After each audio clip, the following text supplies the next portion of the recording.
Problema do ser, do destino e da dor. Obra do sábio francês Léon Denis. Parte 4. Dia virá em que todos hão de compreender que não há antítese entre a ciência e a verdadeira religião. Há apenas mal-entendidos. A antítese se dá entre a ciência e a ortodoxia, o que nos é provado pelas recentes descobertas da ciência, que nos aproximam sensivelmente das doutrinas sagradas do Oriente e da Gália, no que diz respeito à unidade do mundo e à evolução da vida. Por isso, é que podemos afirmar que, prosseguindo a sua marcha paralela na grande estrada dos séculos, a ciência e a crença forçosamente encontrar-se-ão um dia, pois que idênticos são ambos os seus alvos, que acabarão por se penetrarem reciprocamente. A ciência será a análise, a religião será a síntese. Nelas unificar-se-ão o mundo dos fatos e o mundo das causas. Os dois termos da inteligência humana vincular-se-ão, rasgar-se-ão o véu do invisível. A obra divina aparecerá a todos os olhares em seu majestoso esplendor. As alusões que acabamos de fazer às doutrinas antigas poderiam levantar outra objeção. Não são, pois, dir-nos-ão inteiramente novos os ensinamentos do Espiritismo? Não, sem dúvida. Em todos os tempos da humanidade tem rebentado relâmpagos, o pensamento em marcha tem sido iluminado por lampejos e as verdades necessárias têm aparecido aos sábios e aos investigadores. Os homens de gênio, do mesmo modo que os sensitivos e os videntes, têm recebido sempre do além revelações apropriadas às necessidades da evolução humana. É pouco provável que os primeiros homens pudessem ter chegado espontaneamente e só com o auxílio dos próprios recursos mentais à noção de leis e mesmo as primeiras formas de civilização. Consciente ou não, a comunhão entre a Terra e o espaço tem existido sempre. Por isso, tornaríamos a encontrar nas doutrinas do passado a maior parte dos princípios que o ensino dos espíritos de novo trouxe à luz. De resto, esses princípios reservados à minoria não haviam penetrado até a alma das multidões. Essas revelações produziram-se, de preferência, sobre a forma de comunicações insuladas, de manifestações que apresentavam caráter esporádico, as quais eram, as mais das vezes, consideradas como milagrosas. Mas volvido 20 ou 30 séculos de trabalho lento e gestação silenciosa, o espírito crítico desenvolveu-se e a razão elevou-se até ao conceito de leis superiores. Esses fenômenos, com o ensino que lhes é conexo, reapareceram, generalizaram-se, vêm guiar hoje as sociedades hesitantes na árdua via do progresso. É sempre nas horas turvas da história que as grandes concepções sintéticas se formam no seio da humanidade. Então as religiões decrépitas, com as vozes enfraquecidas pela idade, e as filosofias, com a linguagem demasiadamente abstrata, já não são suficientes para consolar os aflitos, levantar os ânimos abatidos, arrastar as almas para os altos cimos. Todavia, ainda há nelas muitas forças latentes e focos de calor que podem ser reavivados. Por isso são compartilhados. Por isso compartilhamos das vistas de certos teóricos que, nesse domínio, cogitam mais de demolir do que de restaurar. Seria um erro. Há distinções a fazer na herança do passado e mesmo nas religiões esotéricas, criadas para espíritos infantis, às quais correspondem todas as necessidades de certas categorias de almas. A sabedoria consistiria em recolher as parcelas de vida eterna, os elementos de direção moral que elas contêm, eliminando ao mesmo tempo as superfetações inúteis que a ação das idades e das paixões lhes foi adicionado. Quem poderia executar essa obra de discriminação, de seleção, de renovação? Os homens estavam mal preparados para isso. Apesar dos avisos imperiosos da hora presente, apesar da decadência moral do nosso tempo, nem no santuário, nem nas cátedras acadêmicas se tem elevado uma voz autorizada para dizer as palavras fortes e graves que o mundo precisa ouvir. Só do alto, pois, é que podia vir o impulso. Veio. Todos aqueles que têm estudado o passado com atenção sabem que há um plano no drama dos séculos. O pensamento divino manifesta-se de maneiras diferentes e a revelação graduada de mil modos, conforme as exigências das sociedades. Foi por isso que, havendo soado a hora da dispensão, o mundo invisível saiu do seu silêncio. Por toda a terra fluíram as comunicações dos espíritos, trazendo os elementos de uma doutrina em que se resumem e se fundem as filosofias e as religiões de duas humanidades. O escopo do Espiritismo não é destruir, mas unificar e completar, renovando. Vem separar no domínio das crenças o que tem vida do que está morto. Recolhe e ajunta dos numerosos sistemas em que até o presente se tem encerrado a consciência da humanidade, as verdades relativas que eles contêm para juntá-las às verdades de ordem geral que proclamam. Em resumo, o Espiritismo vincula a alma humana, ainda incerta e débil, às asas poderosas dos largos espaços e, por esse meio, eleva às alturas donde pode abranger a vasta harmonia das leis e dos mundos e obter, ao mesmo tempo, visão clara do seu destino. Esse destino se acha incomparavelmente superior a tudo que lhe haviam segredado, as doutrinas da Idade Média e as teorias de outro tempo. É um futuro de imensa evolução que se abre continuamente para a alma, de esferas em esferas, de claridades em claridades, para um fim cada vez mais belo, cada vez mais iluminado pelos raios da justiça e do amor. O problema do ser. O primeiro problema que se apresenta ao pensamento é o do próprio pensamento, ou antes, do ser pensante. É isto, para todos nós, assunto capital que domina todos os outros e cuja solução nos reconduz às próprias origens da vida e do universo. Qual é a natureza da nossa personalidade? Comporta um elemento suscetível de sobreviver à morte? A essa questão estão afetas todas as apreensões, todas as esperanças da humanidade. O problema do ser e o problema da alma fundem-se num só. É a alma que fornece ao homem o seu princípio de vida e movimento. A alma humana é uma vontade livre e soberana, é a unidade consciente que domina todos os atributos, todas as funções, todos os elementos materiais do ser, como a alma divina domina, coordena e liga todas as partes do universo para harmonizá-las. A alma é imortal, porque o nada não existe, coisa alguma pode ser aniquilada, nenhuma individualidade pode deixar de existir. A dissolução das formas materiais prova simplesmente uma coisa, que a alma é separada do organismo por meio do qual comunica com o meio terrestre.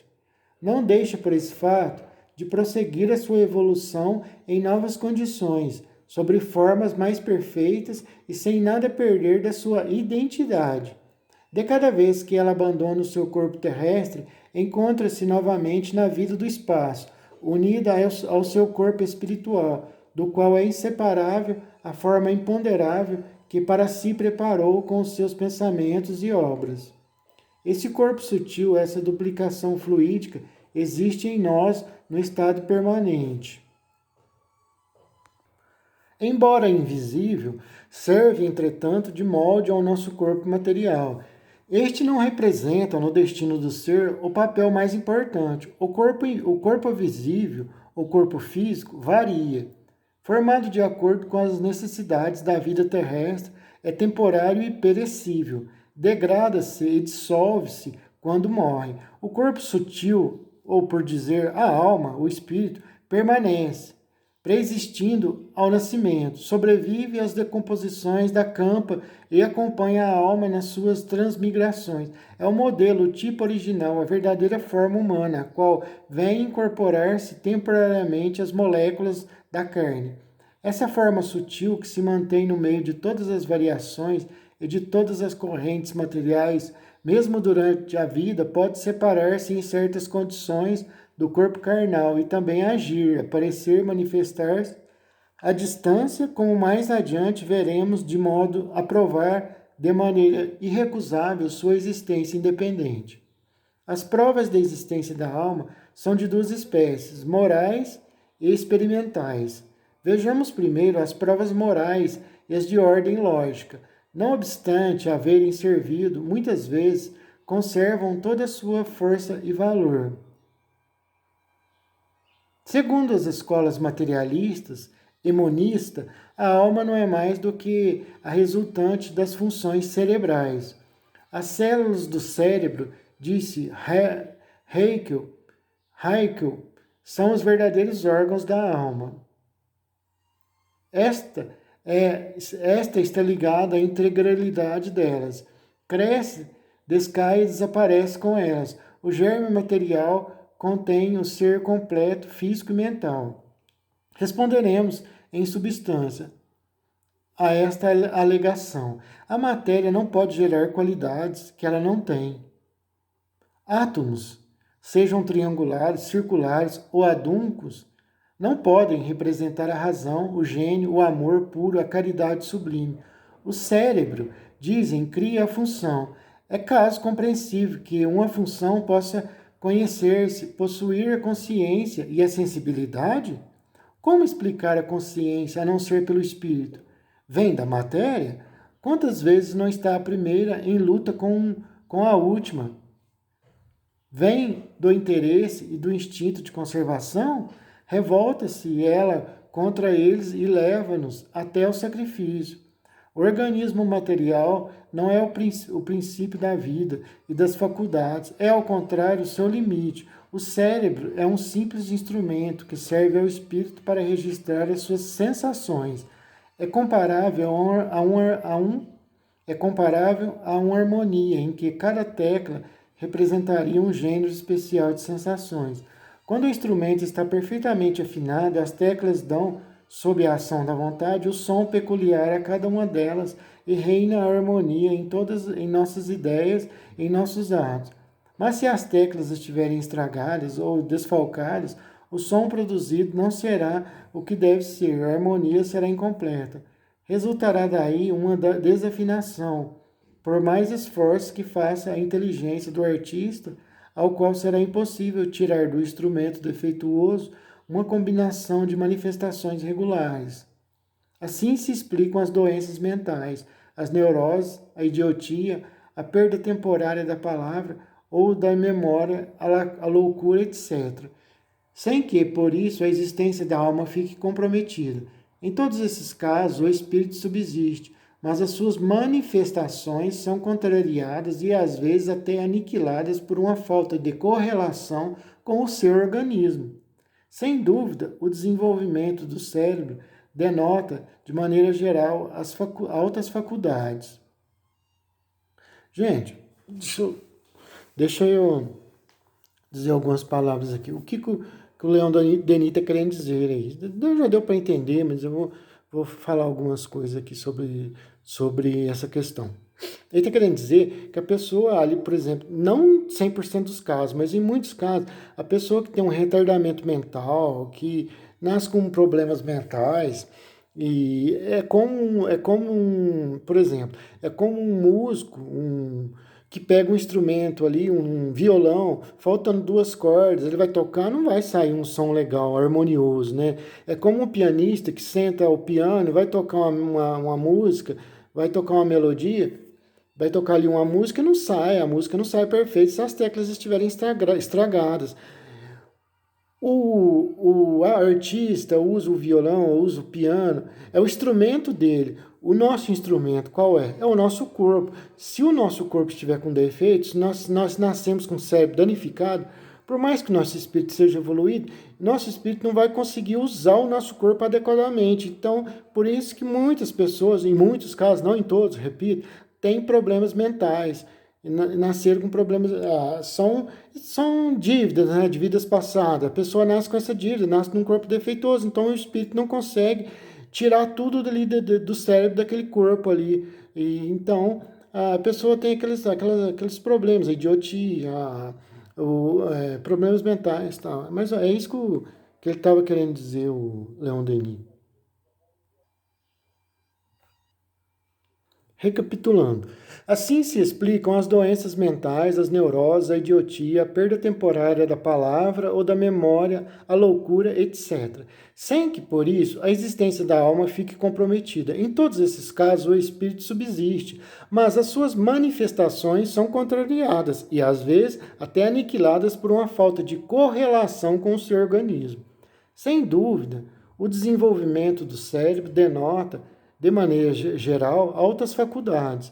Uma alma delicada e poderosa precisa de um instrumento mais perfeito, que se preste a todas as manifestações de um pensamento elevado e fecundo. As dimensões e circunvoluções do cérebro estão muitas vezes em relação direta com o grau de evolução do espírito. Não se deve daqui deduzir que a memória é um simples jogo das células cerebrais. Estas modificam-se e renovam-se sem cessar, diz a ciência, a tal ponto que o cérebro e o corpo passam por uma completa mudança material em poucos anos. Nessas condições, como explicar que nos possamos recordar dos fatos que remontam a 10, 20, 30 anos? Como rememoram os velhos com surpreendente facilidade todos os pormenores da sua infância? Como podem a memória, a personalidade ou eu persistir e manter-se no meio das contínuas destruições e reconstruções orgânicas? Outros tantos problemas insolúveis para o materialismo. Vou ler essa parte de novo aqui porque eu achei muito interessante. Sem a alma, tudo fica sem explicação. Sem admitirmos o espírito, são muitas as lacunas a serem preenchidas, que ficam sem jeito de serem preenchidas. Ficam sem explicação muitas coisas, que eu vou ler de novo. Prestem atenção. Ó. As dimensões e circunvoluções do cérebro estão muitas vezes em relação direta com o grau de evolução do espírito.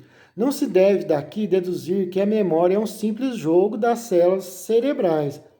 Estas modificam-se e renovam-se sem cessar, diz a ciência, a tal ponto que o cérebro e o corpo passam por uma completa mudança material em poucos anos.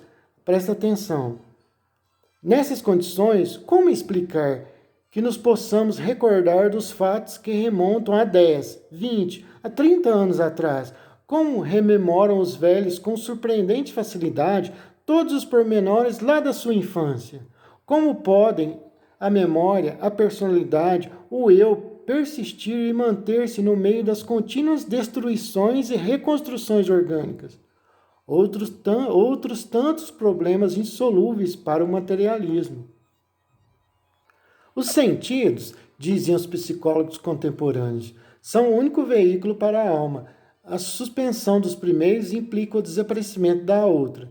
Notemos, entretanto, que o estado de anestesia, isto é, a suspensão momentânea da sensibilidade, não elimina, de modo algum, a ação da inteligência. Esta se ativa, ao contrário, em casos nos quais, segundo as doutrinas materialistas, deveria estar aniquilada. Brisson escrevia: se existe alguma coisa que possa demonstrar a independência do eu, é com certeza a prova que nos fornecem os pacientes submetidos à ação do éter. Nesse estado, as suas faculdades intelectuais resistem aos agentes anestésicos. VPU, tratando do mesmo assunto, dizia que mina fecunda não são para a fisiologia e para a psicologia os fatos como esses que separam o espírito da matéria, a inteligência do corpo. Havemos de ver também por que forma, no sono comum ou no provocado, no sonambulismo e na exteriorização da alma, pode viver, perceber e agir sem o auxílio dos sentidos. Se a alma, como diz Haeckel, representasse unicamente a soma dos elementos corporais, haveria sempre no homem correlação entre o físico e o mental. A relação seria direta e constante e perfeito equilíbrio entre as faculdades, as qualidades morais de uma parte e a constituição material da outra. Os mais bem dotados no ponto de vista físico possuiriam também as almas mais inteligentes e mais dignas. Sabemos que assim não sucede, porém, muitas vezes almas de escola têm habitado corpos débeis, problemáticos, com deficiências. A saúde e a força não implicam nos que as possuem um espírito sutil e brilhantes faculdades. Podem habitar uma alma com algum defeito. A saúde e a força não implicam nos que as possuem um espírito sutil e brilhantes faculdades. Diz é verdade, mas há tantas exceções a esta máxima que não é possível considerá-la como regra absoluta. A carne cede sempre à dor. Não sucede o mesmo com a alma, que muitas vezes resiste, exalta-se no sofrimento e triunfa nos agentes externos. Os exemplos de Antígono, de Jesus, de Sócrates, de Joana d'Arc, dos mártires cristãos, dos husitas e de tantos outros que embelezaram a nossa história e enobrecem a raça humana. Aí estão para lembrar-nos que as vozes do sacrifício e do dever podem elevar-se muito acima dos instintos da matéria. Nas horas decisivas, a vontade dos heróis sabe dominar as resistências do corpo. Se o homem estivesse integralmente contido no germe físico, se o homem estivesse integralmente contido no germe físico, encontrar-se-iam nele unicamente as qualidades e os defeitos dos seus progenitores, na mesma proporção. Mas, ao contrário, vêem-se por toda parte crianças que diferem totalmente dos pais, são-lhes superiores ou ficam-lhe muito inferiores, irmãos gêmeos, de uma semelhança física flagrante, apresentam-se mental e moralmente considerados caracteres dessemelhantes entre si e com os seus ascendentes. As teorias do ativismo e da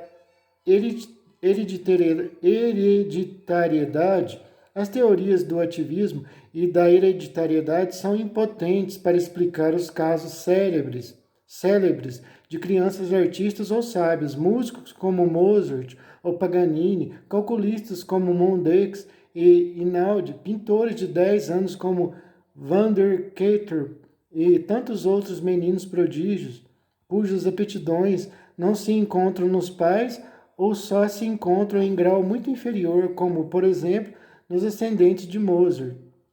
As propriedades da substância material transmitida pelos pais manifestam-se na criança pela semelhança física e pelos males constitucionais, mas a semelhança só persiste, quando muito, durante o primeiro período da vida.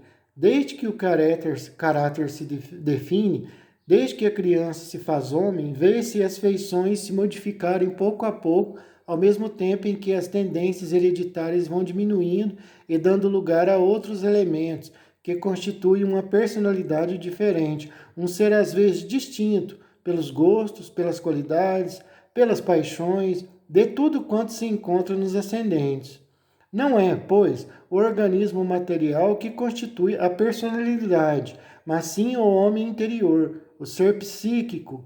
À medida que este se desenvolve e se afirma por sua própria ação na existência, vê-se a herança física e mental dos pais ir pouco a pouco enfraquecendo e, muitas vezes, desaparecer por completo.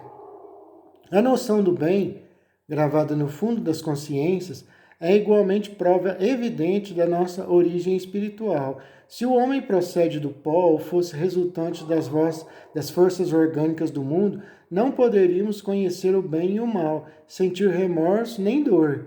Essas noções, dizem-nos, provêm dos vossos antepassados, da educação, das influências sociais. Mas, se as noções são heranças exclusivas do passado, de onde foi que elas recebeu? E por que se multiplicam em nós, não achando terreno favorável sem alimento, nem alimento? Se a vista do mal vos tem causado sofrimento, se tendes chorado por vós e pelos outros, a vez de ter podido entreter nessas horas de tristeza, de dor reveladora, as secretas profundezas da alma, as suas ligações misteriosas com o além, e deveis compreender o encanto, o amargo e o fim elevado da existência de todas as existências. Esse fim é a educação dos seres pela dor, é a ascensão das coisas finitas para a vida infinita. Não, o pensamento e a consciência não derivam de um universo químico e mecânico. Ao contrário, dominam-no, dirigem-no e subjugam-no do alto. Com efeito, não é o pensamento que pesa os mundos, mede a extensão e discrimina as harmonias do cosmos. Só por um lado, pertencemos ao mundo material.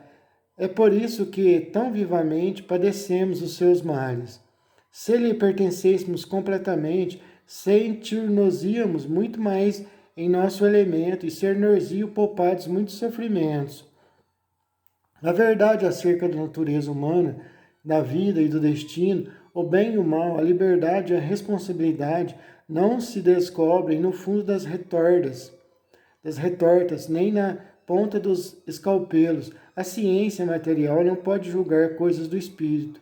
Só o espírito pode julgar e compreender o espírito, e isso na razão do grau da sua evolução.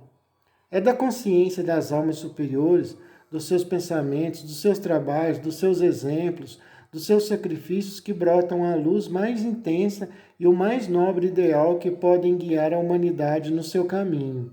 O homem é, pois, ao mesmo tempo espírito e matéria, alma e corpo, mas talvez espírito e matéria não sejam mais do que simples palavras, exprimindo de maneira imperfeita as duas formas da vida eterna, a qual dormita na matéria bruta, acorda na matéria orgânica, adquire atividade, se expande e se eleva no espírito. Não haverá, como admitem certos pensadores, mais do que uma essência única das coisas, forma e pensamento ao mesmo tempo, sendo a forma um pensamento materializado e o pensamento a forma do espírito. É possível, o saber humano é limitado e até os olhares do gênio não são mais do que relâmpagos nos domínios infinitos das ideias e das leis. Todavia, o que caracteriza a alma e absolutamente diferencia da matéria é a sua unidade consciente. Sobre a ação da análise, a matéria dispersa-se e dissipa-se. O átomo físico divide-se em subátomos, que, por sua vez, fragmentam-se indefinitivamente.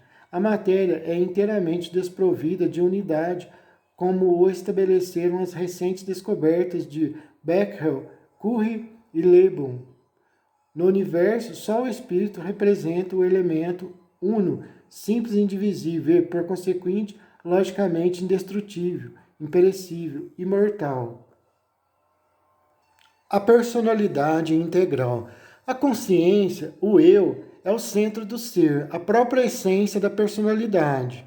Ser pessoa é ter uma consciência, um eu, que reflete, examina-se, recorda-se. Poder-se-á, porém, conhecer, analisar e descrever o eu, os seus misteriosos recônditos, as suas forças latentes, os seus germes fecundos, as suas atividades silenciosas. As psicologias, filosofias do passado debalde o tentaram. Os seus trabalhos não fizeram mais do que tocar de leve a superfície do ser consciente. As camadas internas e profundas continuaram obscuras, inacessíveis até o dia a dia em que as experiências do hipnotismo, do espiritismo, da renovação da memória aí projetaram, afinal, alguma luz. Então se pôde ver que em nós se reflete, se repercute todo o universo na sua dupla imensidade, de espaço e de tempo. Dizemos de espaço porque a alma, nas suas manifestações livres e plenas, não conhece as distâncias. Dizemos de tempo porque um passado inteiro dorme nela ao lado do futuro que aí jaz no estado de embrião. As escolas antigas admitiam a unidade e a continuidade do eu, a permanência, a identidade perfeita da personalidade humana e a sua sobrevivência. Os seus estudos basearam-se no sentir íntimo, no que em nossos dias se chama introspecção. A nova psicologia experimental considera a personalidade como um agregado, um composto, uma colônia. Para ela é apenas aparente a unidade do ser que pode decompor-se. O eu é uma coordenação passageira, diz. Essas afirmações baseiam-se em fatos da experiência que não se podem deixar de parte, tais como vida intelectual inconsciente, alterações da personalidade, correlação entre as doenças da memória e as lesões do cérebro, etc. Como aproximar e conciliar teorias tão dessemelhantes e, contudo, baseadas ambas na ciência de observação, de maneira simples, pela própria observação mais atenta, mais rigorosa? Meyers diz por esses termos: uma investigação mais profunda, mais audaz, exatamente na direção que os psicólogos materialistas preconizam, mostra que eles se enganaram, afirmando que a análise não provava a existência de nenhuma faculdade acima das que a vida terrestre, assim como eles a concebem, é capaz de produzir e um meio terrestre de utilizar.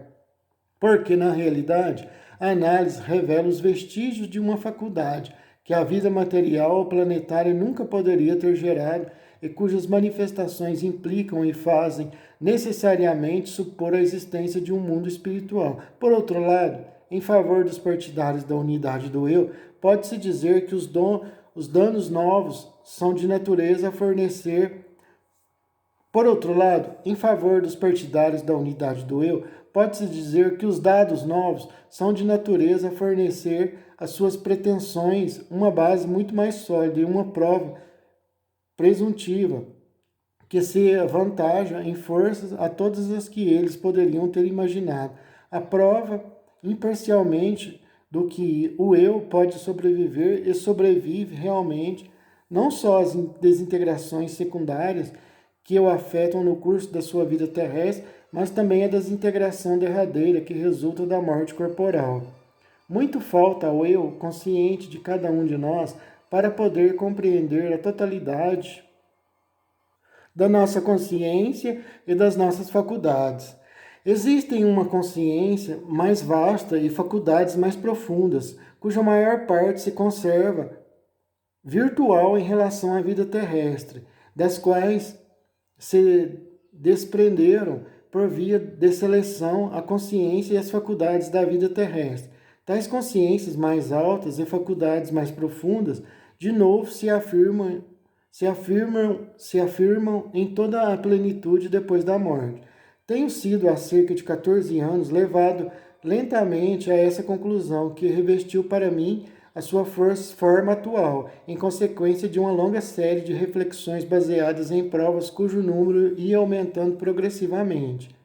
Em certos casos, vê-se aparecer em nós um ser muito diferente do ser normal, possuindo não só conhecimentos e aptidões mais extensas que as da personalidade comum, mas além disso dotado de modos de percepção mais poderosos e variados. Às vezes, até mesmo os fenômenos de segunda personalidade, o caráter se modifica e difere por tal forma do caráter habitual que alguns observadores se julgaram na presença de um outro indivíduo. Cumpre fazer bem a distinção entre esses casos e os fenômenos de incorporações de espírito. Os médios, no estado de desdobramento, de sonambulismo, emprestam às vezes o seu organismo a entidades do além, espíritos desencarnados que deles se servem para comunicar com os homens. Mas então os nomes, as particularidades, as provas de identidades fornecidas pelos manifestantes não permitem confusão alguma. A individualidade que se manifesta difere radicalmente da do paciente. Os casos de Robert Hislop, de Foucault, etc., nos demonstram que as substituições de espíritos não podem ser confundidas com os casos de personalidade dupla. Sem embargo, o erro era possível. Com efeito, do mesmo modo que as incorporações de espíritos, a intervenção de personalidades secundárias é precedida de um sono curto. Estas surgem, as mais das vezes, num acesso de sonambulismo ou mesmo após uma comoção. O período de manifestação, a princípio de breve duração, prolonga-se pouco a pouco, repete-se e vai destacando cada vez mais. O período de manifestação, a princípio de breve duração, prolonga-se pouco a pouco, repete-se e vai se destacando cada vez com maior precisão até adquirir e constituir uma cadeia de recordações particulares que se distinguem do conjunto das recordações registradas na consciência normal. Esse fenômeno pode ser facilitado ou provocado pela sugestão hipnótica. É mesmo provável que nos casos espontâneos em que nenhuma vontade humana intervém, o fenômeno seja devido à sugestão de agentes invisíveis, guias e protetores do médium. Exercem eles, nesse caso, como veremos, a sua ação para um fim curativo terapêutico.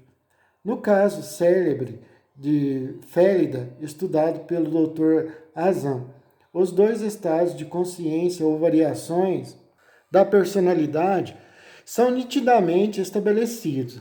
Quase todos os dias, sem causa conhecida ou sob o domínio de uma comoção, ela é tomada pelo que chama a sua crise. De fato, entra no seu segundo estado. Acha-se sentada com um trabalho de costura na mão, mas de repente, sem que nada o possa fazer prever, depois de uma dor nas fontes, mais violenta que de costume, a cabeça cai-lhe sobre o peito. As mãos ficam inativas e descem inertes ao longo do corpo.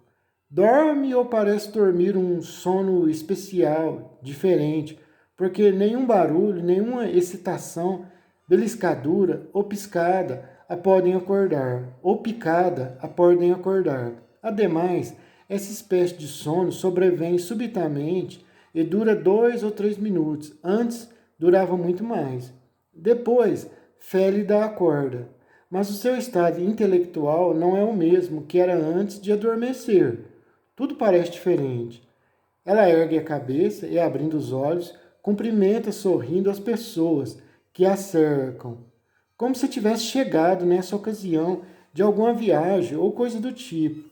A fisionomia, triste e silenciosa antes, ilumina-se e respira alegria. A sua palavra é breve. Cantarolando, continua a obra de agulha que no estado precedente havia começado. Levanta-se, o seu andar é ágil e quase não se queixa das 1000 dores que momentos antes a faziam sofrer. Cuida dos arranjos domésticos, anda pela rua, etc. O seu gênio mudou completamente. De triste fez-se alegre. A sua imaginação está mais exaltada. O motivo mais insignificante a entristece ou alegra. De indiferente passou a uma sensibilidade excessiva. Nesse estado, lembra-se perfeitamente de tudo o que se passou nos outros estados semelhantes anteriores e também durante a sua vida normal. Nessa vida, como na outra, as suas faculdades intelectuais e morais, posto que diferentes, acham-se incontestavelmente na sua integridade. Nenhuma ideia delirante, nenhuma falsa apreciação, nenhuma alucinação. Félida é outra, nada mais. Pode-se até mesmo dizer que nesse segundo estado, nessa segunda condição, como lhe chama o Sr. Azam, todas as suas faculdades parecem mais desenvolvidas e mais completas. Essa segunda vida, em que a dor física não se faz sentir, é muito superior à outra, principalmente pelo fato notável de, enquanto ela dura, Félida lembra-se não só do que se passou durante os precedentes acessos, mas também de toda a sua vida normal. Ao passo que durante a vida normal, nenhuma lembrança tem do que se passou durante os acessos. Vê-se que aí não estão em jogo várias personalidades, mas simplesmente vários estados da mesma consciência. A relação subsiste entre esses diversos aspectos do ser psíquico, pelo menos o segundo estado, o mais completo, nada ignora do que fez o primeiro, ao passo que este não conhece o outro senão por ouvir dizer. O modo de existência trata da segunda, trata da primeira com algum desdém. Félida, no segundo estado, fala da rapariga estúpida, do mesmo modo que nós mesmos o faríamos falando do menino desajeitado, do bebê trapalhão, que fomos em outro tempo. No caso de Louis Weaver, achamos-nos na presença de um fenômeno de regressão da memória. O médium, sob a influência da sugestão hipnótica, reviu a pessoa, o jovem, sob a influência da sugestão hipnótica, revive todas as cenas da sua vida, como diz Meyers, com a rapidez e a facilidade de imagens cinematográficas. Não só os estados mentais passados e esquecidos voltam à memória ao mesmo tempo que as impressões físicas dessas variações, mas também quando um estado mental passado e esquecido é sugerido ao paciente como sendo o seu estado atual. Ele recebe imediatamente as impressões físicas correspondentes. Veremos mais adiante que, graças a experiências, às experiências da mesma ordem, se tem podido reconstruir as excitações anteriores de certos pacientes com a mesma nitidez, o mesmo poder de impressões e sensações, o que nos levará a reconhecer que a ciência profunda do ser nos reserva muitas surpresas. Em Mary Reynolds, assistimos a uma transformação completa do caráter que apresenta três fases distintas, uma caracterizada pelos desleixos e outra com disposições para a tristeza, tendendo a fundir-se num terceiro estado superior os dois precedentes. Outro caso fornecer-nos-á indicações preciosas sobre a natureza do segundo estado das variações da personalidade, da senhorita R.L., observado pelo Dr. Duffy e publicado na Revista Científica de 5 de julho de 1876. A senhorita R.L., diz o Dr. Duffy, apresenta dois estados da personalidade. Tem perfeita consciência do segundo estado, que é o estado de sonambulismo, da acuidade surpreendente que adquire os seus sentidos. A alma é mais sensível, a inteligência e a memória recebem também um desenvolvimento considerável. Pode contar os fatos mais insignificantes dos quais teve conhecimento em qualquer época, embora deles não se recorde quando volta ao estado normal.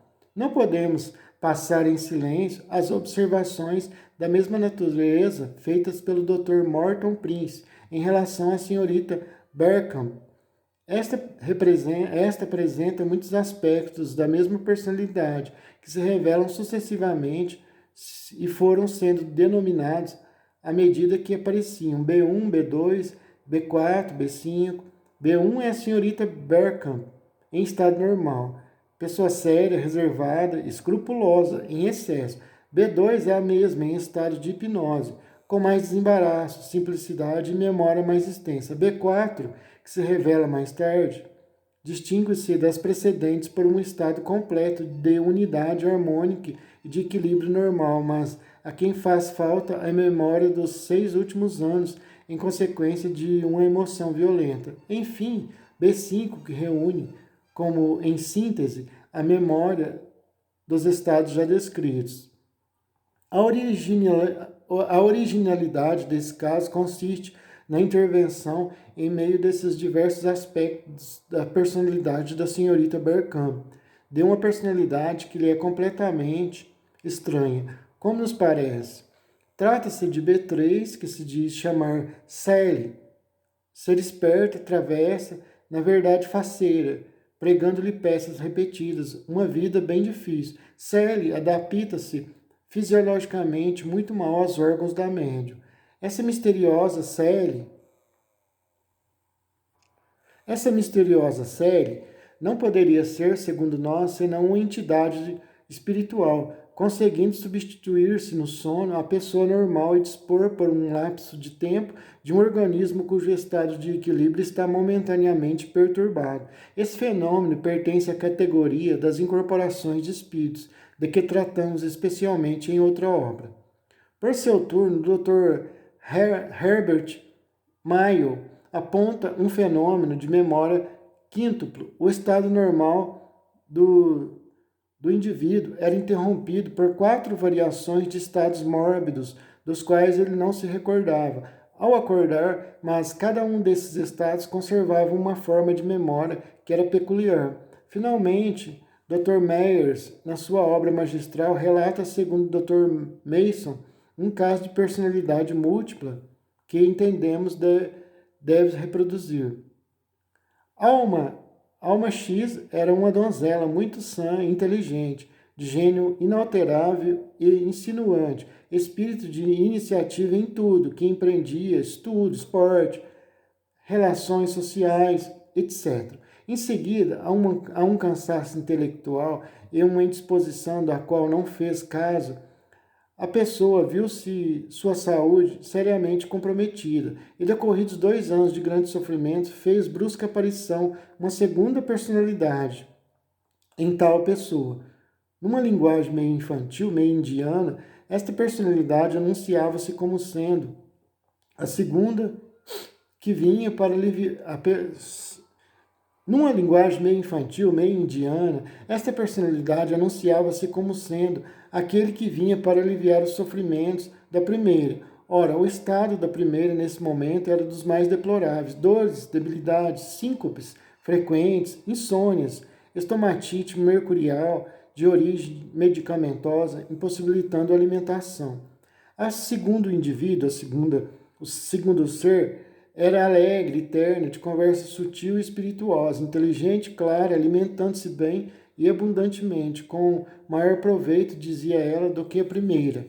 A conversa, por mais aprimorada e interessante que fosse, nada deixava suspeitar dos conhecimentos adquiridos pela primeira personalidade.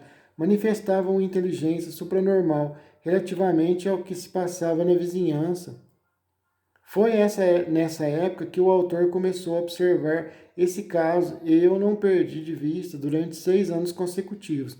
4 anos depois de ter aparecido a segunda personalidade, manifestou-se de repente uma terceira personalidade que se fez conhecer pelo nome de Moleque. Era completamente distinta e diferente das outras duas e tomara o lugar da segunda personalidade que esta ocupara por 4 anos. Todas essas personalidades, posto que absolutamente distintas e características, eram cada qual no seu gênero interessantes. A segunda, em particular, tem feito e continua a fazer a alegria dos seus amigos todas as vezes que aparece, que lhes é dado aproximarem dela. Aparece sempre nos momentos de fadiga excessiva, de excitação mental, de prostração da pessoa. Sobrevém então e persiste às vezes durante alguns dias. O eu original afirma sempre a sua superioridade, estando ali as outras apenas em atenção a ela e para o seu proveito.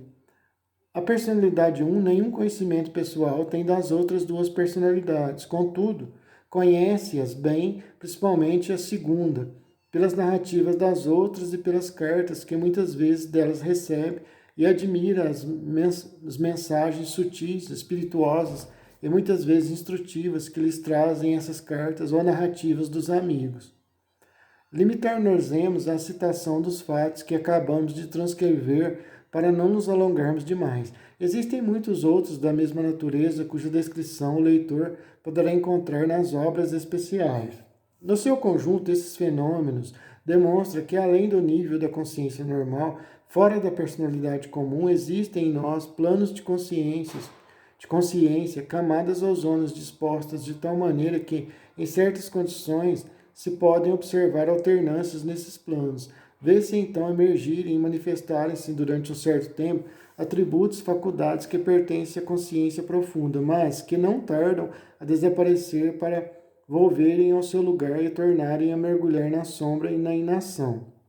O nosso eu ordinário, superficial, limitado pelo organismo, não parece ser mais do que um fragmento do nosso eu profundo. Neste está registrado um mundo inteiro de fatos, de conhecimentos, de recordações referentes ao longo passado da alma. Durante a vida normal, todas essas reservas permanecem latentes, como que sepultadas por baixo do invólucro material, reaparecem no estado de sonambulismo.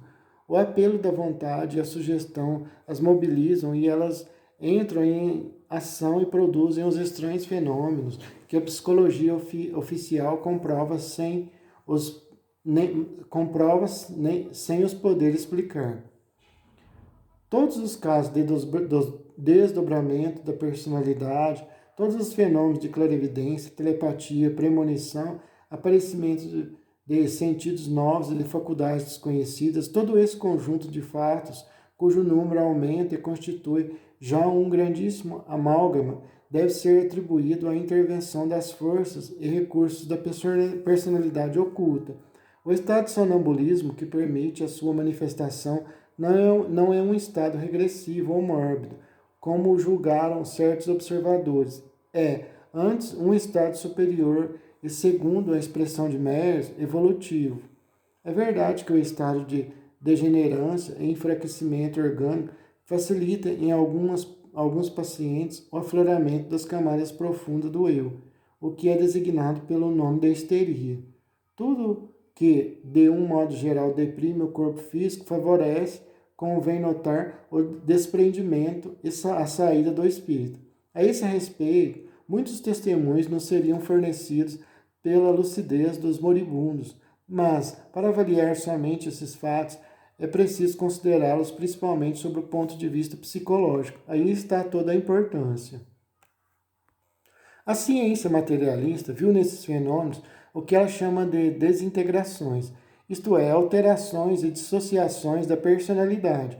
Os diversos estados da consciência aparecem algumas vezes tão distintos e os tipos que surgem são de tal modo diferentes do tipo normal que tem levado a crer que se está em presença de várias consciências autônomas, em alternação no mesmo paciente. Acreditamos com Myers que nada disso sucede. Há aí simplesmente uma variedade de estados sucessivos coincidindo com a permanência do eu, ou em muitos casos, a ação de alguma entidade do além. A consciência mas se manifesta de diversos modos, de maneira restrita na vida normal, enquanto está limitada ao campo do organismo, mais completa, mais extensa em estados de desprendimento e, finalmente, de maneira cabal, perfeita na ocasião da morte, depois da separação definitiva, como demonstram as manifestações e os ensinamentos dos espíritos. A desagregação é, pois, apenas aparente. A única diferença entre os estados variados de consciência é uma diferença de graus. Esses graus podem ser numerosos.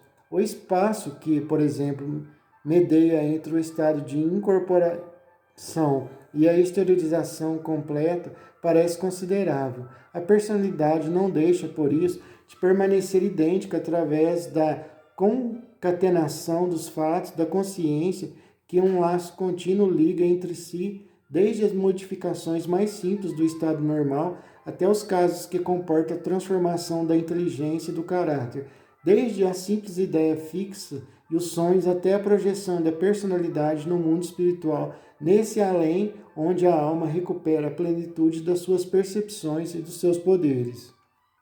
Já no decurso da existência terrestre, da infância à velhice, vemos o eu modificar-se incessantemente. A alma atravessa uma série de estados, anda em mudança contínua.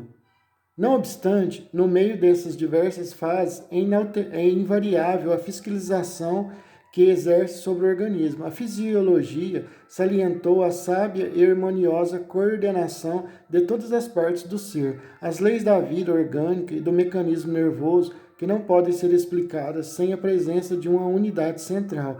Essa unidade soberana é a origem e a causa conservadora da vida. Relaciona-lhe todos os elementos, todos os aspectos.